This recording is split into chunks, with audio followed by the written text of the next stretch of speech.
Alhamdulillah Rabbil Alamin Ar-Rahman Ar-Rahim Maliki Yawmiddin Iyyaka na'budu wa iyyaka nasta'in ihdinas siratal mustaqim siratal ladzina an'amta 'alaihim ghairil maghdubi 'alaihim waladdallin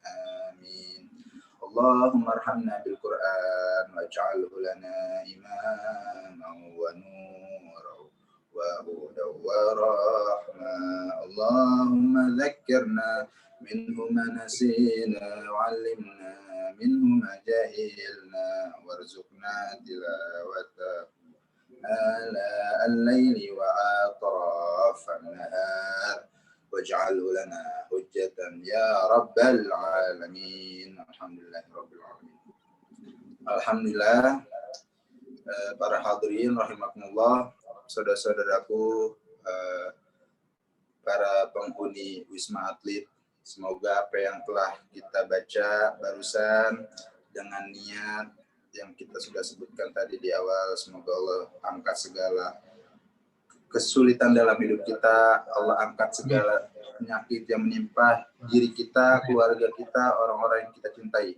Biar Allah sempurnakan kesehatannya dan bisa kembali ke rumah dan bisa berkumpul dengan keluarganya masing-masing. Amin, amin ya rabbal alamin.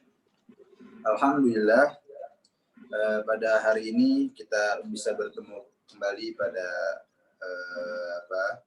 kesempatan dalam zikir petang, yaitu membaca surah Al-Waqiah dilanjut dengan tausiah sedikit, yaitu tentang kiat-kiat mempelajari Al-Qur'anul Karim. Ya. Yang kita ketahui bersama bahwasanya Al-Qur'an adalah salah satu mukjizat Nabi Muhammad SAW yang masih terjaga hingga sekarang. Ya, kita sepakat akan hal itu ya. Bahwasanya Al-Qur'an adalah salah satu mukjizat Nabi Muhammad yang masih ada dan masih orisinil dari awal ketika diturunkan waktu Nabi Muhammad mendapatkan wahyu pertama. Jadi sudah 1400 tahun yang lalu Al-Quran turun sampai hari ini, dan alhamdulillah keasliannya masih tetap terjaga. Dan itu sejalan dengan firman Allah Subhanahu wa taala di dalam surah Al-Hijr ayat 9. A'udzubillahi minasyaitonirrajim. Inna nahnu nazzalna dzikra wa inna lahu lahafizun. Sesungguhnya kami menurunkan Al-Qur'an wa inna lahu lahafizun, dan sesungguhnya kami juga yang akan menjaga Al-Qur'an itu. Nah, jadi perkataan yang tertulis di dalam surah Al-Hijr ayat 9, yaitu firman Allah Subhanahu wa taala, itu terbukti ya, dan kita tidak boleh meragukan akan hal itu. Jadi sebenarnya agama kita, agama Islam itu agama yang sangat rasional. Dalam segala aspek itu semuanya itu sudah terjawab sebenarnya dengan akal kita sendiri. Tanpa kita harus melihat dalil-dalil nakli atau dalil-dalil dari Al-Quran atau As-Sunnah. Dari logika pemikiran kita saja itu bisa terjawab. Gitu, bahwasanya agama kita adalah agama yang sangat rasional. Gitu. Itu salah satu contohnya yang tadi saya sampaikan, bahwasanya Al-Quran adalah Allah turunkan sendiri melalui perantara malaikat Jibril, kemudian disampaikan kepada Nabi Muhammad SAW, dan Allah sendiri pula yang akan menjaganya. Sampai kapan? Sampai nanti hari kiamat. Terus bagaimana cara penjagaan Allah Subhanahu wa taala untuk menjaga keaslian Al-Qur'an? Apakah Allah mengirim security-nya yang menjagakan seperti pemahaman kita menjaga gitu? Tidak seperti itu. Tapi Allah tumbuhkan hati-hati mukmin dan mukminat, yaitu orang-orang beriman, baik dari golongan orang yang beriman dari kaum laki-laki maupun perempuan, baik kecil maupun besar, itu hatinya tumbuh mencintai Al-Quran. Yaitu mereka mulai menghafalnya, mereka mulai mentadaburinya. Nah, oleh sebab-sebab mereka cinta dengan Al-Quran itulah jadinya Al-Quran bisa terus bisa terus terjaga keasliannya sampai hari ini. Gitu. Jadi sudah sangat jelas bahwasanya Al-Quran langsung Allah yang jaga. Sebagaimana ketika sejarah kakeknya Nabi Muhammad yaitu Sayyidina Abdul Muttalib ketika dipilih diajak berdamai cuman dengan kesepakatan ketika kakeknya Nabi SAW diminta untuk memilih, wahai Abdul Muttalib, kamu mau milih ontak kamu yang banyak ini atau mau melepaskan Ka'bah gitu. Apa jawabnya kakeknya Nabi Sayyidina Abdul Muttalib? Kalau onta ini itu kepunyaan aku. Kalau Ka'bah itu kepunyaan Allah. Jadi aku lebih milih kepunyaan aku lah. Nanti Ka'bah ini terserah Allah, Allah yang jaga langsung gitu. Nah, terus akhirnya para musuh-musuh yang memusuhi ajaran ketauhidan Nabi Ibrahim pada saat itu yang sudah membuat Ka'bah lebih dahulu maksudnya. Nah, kemudian yang orang membenci itu yaitu pasukan Abraha dengan pasukannya, Raja Abraha. Oh, jadi kalau kamu memilih untuk memilih onta, berarti aku akan menghancurkan Ka'bah. Apa jawabnya kakeknya Nabi? Ya, nggak apa-apa. Onta itu milik aku, sedangkan kalau Ka'bah itu milik Allah Subhanahu wa taala. Biarkan Allah yang akan membuktikan penjaganya seperti apa. Akhirnya terbukti. Terbuktinya dengan apa? Ketika ketika Sayyidina Abdul Muttalib memilih untuk mengamankan onta-ontanya, bukan berarti Sayyidina Abdul Muttalib itu lebih cinta dunia, lebih cinta menjagai onta-ontanya, bukan. Karena keyakinannya kakeknya Nabi Muhammad SAW itu sangat yakin bahwasanya Allah akan menjaga secara langsung, yaitu Ka'batullah gitu. Bahwasanya Ka'bah ini punya Allah. Akhirnya ketika hendak dihancuri oleh pasukan Abraha, Allah buktikan penjaganya langsung melalui tangan-tangan burung ababil gitu ya, burung yang berbondong-bondong membawa batu sijil dari neraka yang akhirnya dilemparkan ke pasukannya Abraha yang sampai batu-batu yang dari neraka itu menembus dari ujung kepalanya sampai ujung kakinya. Bahwasanya sampai sehancur itu kelompoknya Raja Abraha. Gitu. Ya, ini berkesinambungan saya menceritakan hal demikian adalah bahwasanya begitu pula dengan Al-Quran. Kalau misalnya Ka'batullah aja Allah jaga langsung, bagaimana Al-Quran yang memang Allah siapkan khusus hanya umat muslim yang akan memilikinya.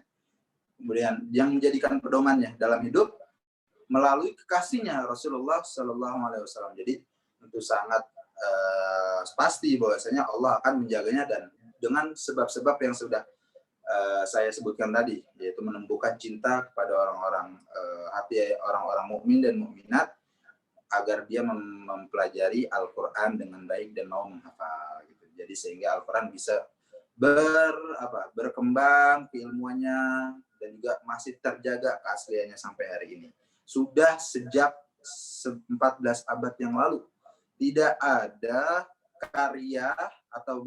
tidak ada kitab di seluruh peradaban manusia yang masih terjaga keasliannya dan masih dipakai dan dibaca oleh jutaan miliaran manusia di muka bumi kecuali Al-Quran. Ya, jadi sangat masuk akal nih.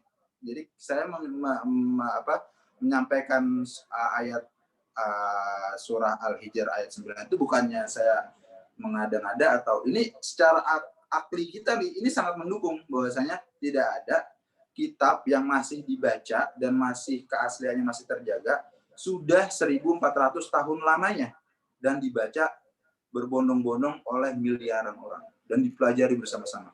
Dahsyatnya itu Al-Quran. Nah, kemudian juga Nabi SAW mengatakan dalam hadisnya, khairukum man ta'allama al-Qur'ana wa 'allamahu, rawahul Bukhari. Ya, Rasulullah SAW bersabda dalam Al-Quran, bersabda dalam hadisnya, sebaik-baiknya di antara kamu yaitu yang mau belajar Al-Quran dan mengajarkannya. Tuh. Jadi kita sudah membahas tentang Al-Quran itu sendiri, kemudian kita juga sekarang masuk bagi orang-orang yang mau mempelajari Al-Quran dan mau mengajarkannya. Kalau kata Nabi, itu adalah sebaik-baik di antara kamu. Jadi semua orang baik gitu loh. Semua umat Nabi baik. Tapi kalau kita mau belajar Al-Quran dan mau mengajarkannya, kita lebih baik lagi dari mereka. Itu maksud dari hadis itu. Kemudian juga ada hadis lagi dari hadis Nabi SAW yang lainnya, bahwasanya Iqra'ul Qur'ana fa'innahu ya'ti yaumal qiyamah syafi'an li ashabi. Bacalah Al-Quran oleh kamu sekalian, fa'innahu, maka sesungguhnya Al-Quran itu akan menjadi syafaat. Syafi'an itu menjadi penolong. Li ashabi, buat orang yang membaca Al-Quran, penolong di mana? Yaitu nanti di hari kiamat. Nah, ketika nanti hari di mana hari kiamat tiba itu al-yauma naftimu ala afwahim wa tukallimuna aydihim wa tashhadu arjuluhum bima kanu yaksibun. Nah, kan dalam surah Yasin dikatakan, dan pada hari itu tangan-tangan kita akan terbelenggu, mulut-mulut kita akan terkunci, ya enggak? Mata kita semua akan menjadi saksi, apa yang ada di tubuh kita akan menjadi saksi dari apa yang kita telah perbuat selama di dunia. Jadi kita tidak bisa berkelit ketika nanti kita sudah di hari kiamat. Allah akan meminta pertanggungjawaban itu semua. Nah, tetapi kalau misalnya kita membaca Al-Quran, mempelajari Al-Quran, menghafal Al-Quran, itu akan menjadi sebab penolong kita akan selamatnya kita di hari kiamat. Gitu. Jadi secara akal maupun secara dalil-dalil Al-Quran atau As-Sunnah, kita itu sudah seyogyanya dan sangat pantas bahwasanya kita harus mempelajari Al-Quran. Gitu. Pak Ustadz, bagaimana kalau misalnya kita ini orang-orang yang memang ketika waktu masih mudanya tidak begitu menekuni membaca Al-Quran, artinya kurang baik bacaan kita. Malah Al-Quran saya masih terbata-bata, Ustaz. Biasanya paling dia juz amma atau ikro. Baca sesuai kemampuan kita. Ala qadri taqah. Sesuai kemampuan kita. Kita mampunya ikro, baca ikro. Mampunya juz amma, baca juz amma. Mampunya Al-Quran, baca Al-Quran. Artinya tidak ada penghalang untuk belajar atau mempelajari Al-Quran walaupun kita hanya mempunyai kemampuan sedikit. Gitu. Karena bukan masalah kita mempunyai kemampuan banyak atau sedikit, tapi kuncinya adalah kemauan dan konsistensinya. Kalau kita punya niat, kemudian kita punya konsistensi, yaitu continue, kita melanjutkan mengerjakannya, insya Allah nanti Allah akan tambahkan. Nah, ini uniknya ya, memang Al-Quran, kebesaran Al-Quran itu ya. Jadi di samping memang dahsyatnya Al-Quran. Jadi kalau kita bicara tentang Al-Quran, insya Allah sampai kita nanti meninggal juga kita nggak bakal habis-habis gitu materinya tentang membahas tentang Al-Quran. Banyak sekali keagungan-keagungan baik dari ayat-ayat Al-Quran, muhkamat atau mutasyabihat atau yang lainnya dari Al-Quran itu yang sangat bikin kita itu takjub dengan Al-Quran. Gitu. Nah, insya Allah itu ntar akan bertahap kita akan merasakannya. Nah, yang terpenting adalah kita mulai yuk sama-sama. Saudara-saudara saya nih yang berada di Wisma, semuanya, saya pun juga sama. Kita sama-sama belajar. Ya. Kan sekarang semua platform digital itu sangat menunjang. Baik dari ada kanal YouTube, ada Instagram, atau ada Facebook, dan yang lain sebagainya. Itu kalau kita optimalkan, maksimalkan fungsinya, itu kita nggak ada kesulitan. Kita buka YouTube, kita bisa mendengar bacaan Syekh Imam Masjidil Haram secara langsung pun bisa. Kemudian kita request nih, oh saya sukanya Syekh Misyari Rashid gitu. Kita cari, langsung keluar itu ratusan video tentang beliau. Atau kita cenderung dengan cocok dengan qori yang mana nih? Itu nggak ada kesulitan gitu. Jadi intinya tergantung kepada diri kita masing-masing. Nah, yang sangat membanggakan dan sangat kita harus sangat bersyukur kalau misalnya kita sudah ada timbul rasa itu di dalam hati kita masing-masing, ya, baik saudara-saudara yang ada di Wisma ataupun saya, kalau ada timbul rasa, aduh kayaknya mau mulai baca Al-Quran, atau kayaknya mau belajar Al-Quran ini lagi nih, mau benerin bacaan, ketahuilah bahwasanya Allah telah tetapkan di hati kita, kita mulai mencintai Al-Quran. Itu sangat sangat berharga itu dari dunia dan seisinya kalau misalnya kita ada rasa seperti itu. Karena makin kesini zaman itu makin gak karuan gitu kan. Jadi semua itu hal-hal yang tadinya tidak mungkin bisa menjadi mungkin. Jadi kita main kuat-kuatan kita main kuat-kuatan diri nih. Antara diri kita dengan kemajuan zaman yang sangat cepat, ya kan? Nggak boleh terlena maksudnya. Kita jangan terlena dengan kenikmatan yang kita sekarang setelah rasakan gitu. Kemudahan maksudnya, kemudahan dalam menjalankan kehidupan, kita jangan terlena. Jangan menjadikan hal itu menjadi kendala kita untuk mempelajari Al-Quran dengan baik dan benar. Seperti itu. Mungkin hanya itu yang dapat saya sampaikan. Apabila dari rekan-rekan, saudara-saudara saya yang berada di Wisma ini ingin mengetahui atau menanyakan hal-hal yang terkait materi yang saya sampaikan atau hal yang lainnya, yang insya Allah kalau misalnya saya bisa mampu menjawab dengan Ustadz Roziki juga rekan saya, insya Allah akan saya jawab. Kalaupun kita belum bisa jawab, insya Allah akan kita cari jawabannya bersama-sama. Gitu. Jadi kita juga nggak boleh mengada-ngadakan jawaban gitu dengan sesuai ego atau kemauan diri kita, nggak boleh. Bicara agama itu harus benar-benar harus terukur jawabannya dan harus bisa dipertanggungjawabkan. Gitu. Mungkin hanya itu yang dapat saya sampaikan, kurang lebihnya mohon maaf. Hadanallahu wa iyyakum ajmain. Assalamualaikum warahmatullahi wabarakatuh. Waalaikumsalam warahmatullahi wabarakatuh.